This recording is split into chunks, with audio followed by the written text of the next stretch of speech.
Hello everyone, welcome back to another aquatic adventure, and I have found a new place to come to you live from today, and we are outside the Newport Aquarium here along the banks of the Ohio River, and it is a beautiful day. I hope that you have a beautiful day today while you're watching this video and have an opportunity to get outside, because today is Science Wednesday and we are getting outside to become better scientists. It's so important to have great observation skills and really to pay attention to details while we are being scientists and thinking about what is in the world around us. So today we're going to take our scope from the wonderful and beautiful Ohio River and the large landscapes around you, and we're going to focus that in on a very small amount of space, because today we are going on a 6-inch safari. All you need today is a piece of paper, actually 2 would be good.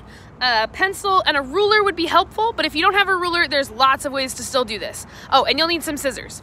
So our 6-inch safari today, we are partnering with Greater Cincinnati STEM Collaborative to bring some wonderful science activities to you all. So I hope that you find some really cool things in your area on your safaris, and let's get started.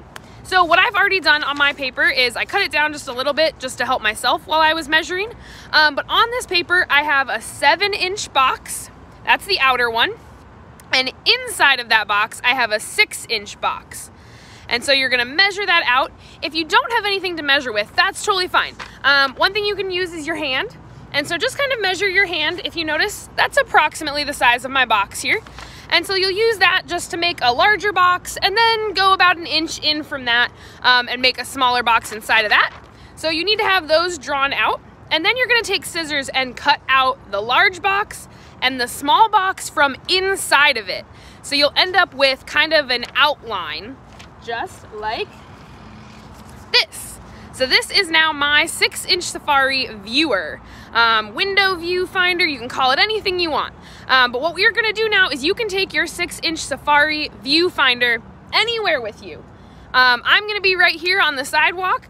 We could be down by the river, you can be anywhere in your backyard. Honestly, even in your house, you can see, what do you see inside of 6 inches? So often we are looking at such a wide view. This is just a moment for us to get small, get specific, and see what kinds of little things we find.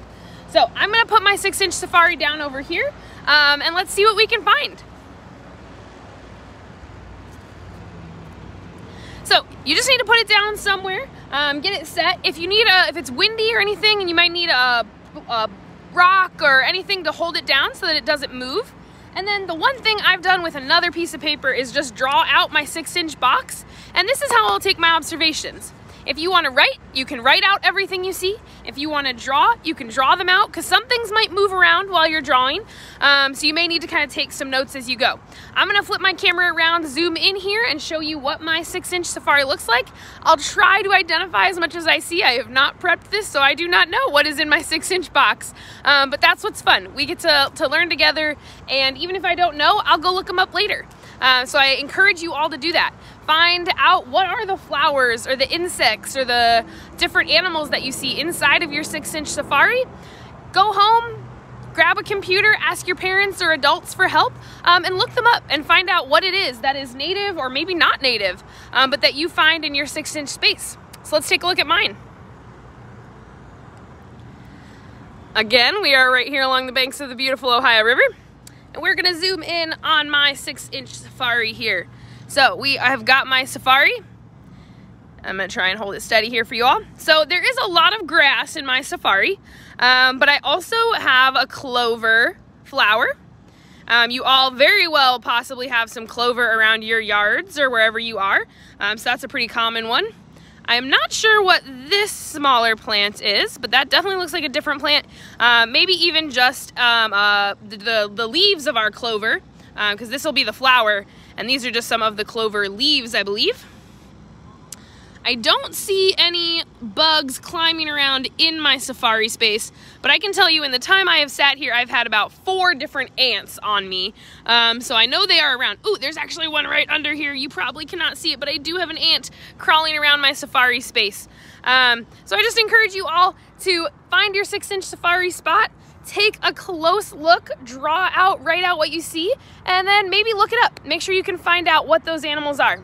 Enjoy your 6-inch safari, everybody.